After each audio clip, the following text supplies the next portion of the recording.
Hey guys, today I'll show you how to do stamp your drawing.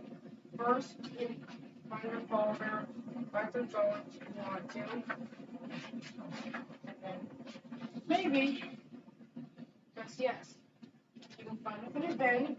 And this is an tutorial video, but I'm going to show you how to put your drawing. So how to send your drawing. First, you're going to need